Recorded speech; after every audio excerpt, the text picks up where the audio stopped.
Politeness Power, Mastering Could You in Imperative Sentences.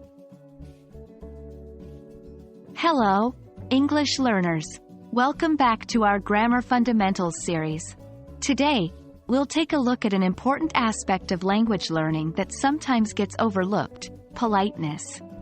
Specifically, we'll be focusing on how to use could you in imperative sentences to make your requests sound more polite and considerate.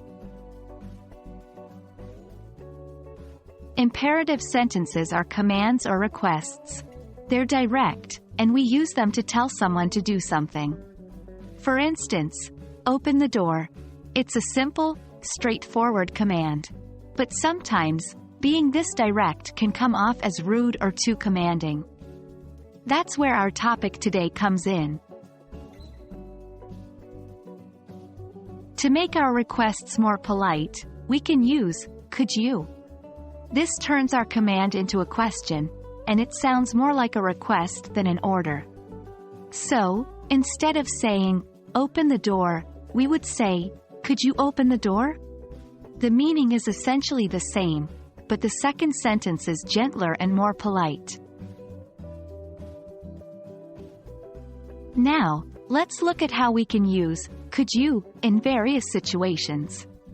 1. Asking for help. Could you help me with this suitcase? 2. Making a suggestion. Could you try restarting the computer? 3. Asking someone to pass something. Could you pass the salt, please? Notice how each of these sentences sounds respectful and considerate. That's the power of could you in action. Now, it's your turn to practice. Try to transform these direct commands into polite requests using could you. 1. Turn off the lights. 2. Give me that book. 3. Tell me the time. Remember, the key is to maintain the meaning while making the sentence sound more polite. And that's how you can use could you to make your imperative sentences more polite. It's a simple yet effective tool that can make your English sound more natural and respectful. So keep practicing and start incorporating could you into your daily English conversations.